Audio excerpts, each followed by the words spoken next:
For your first exercise, you're going to need either a PVC pipe or a broomstick. You can also use an elastic band or honestly just a belt that you would wear with your clothes.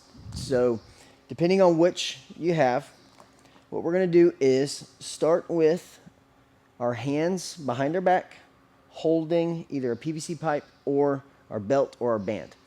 As wide as you need to go, whether it's out here or here, wherever you need to be to get a comfortable starting point, you're going to grip, you're going to pull your shoulder blades back, and you're going to lift off of your back as high as you can. If that's only to here, that's fine. If it's to here, that's fine. If it's higher, that's fine. Our goal here is to keep the chest up and the shoulder blades back. And as you progress through this, you want to work towards getting your hands in closer towards your body. And you also want to progress the height of your lift from wherever you can get to start to as high as possible without letting your back or your chest round. So what we'll do is do 1 minute of this, lifting as high as we can. We'll take a break. We'll do a 2nd minute lifting as high as we can. And as you progress through this from day to day, your goal is to work your hands in closer and closer to your body, and also try to get your hands as high away from your hips as you can.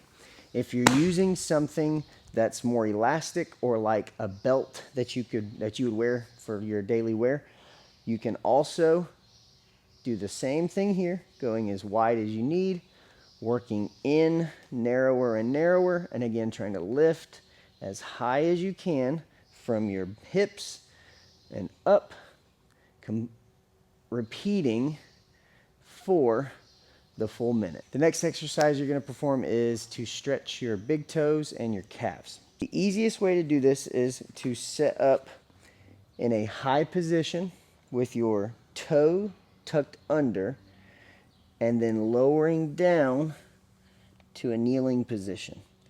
If this is too intense, what you can also do is stay a little bit higher up, have something for support, and try to lift the heel, but keep your big toe planted. The goal is to feel that stretch mostly through your big toe, the arch of the foot.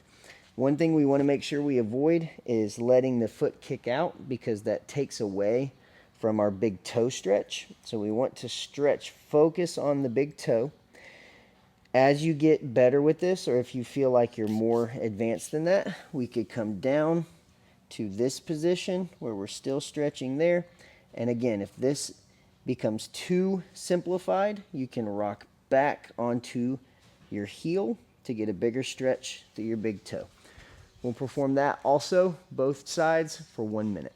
Some of you may have done a stretch variation like this. It's called the wall stretch. It involves taking your leg and placing it up the wall with your knee in the crease between the wall and the floor. Once you get your foot there, I want you to take the other side and bring the ball of your foot also to touch the wall. From here, round your hip, so you're tucking that hip under, kind of bracing through your core.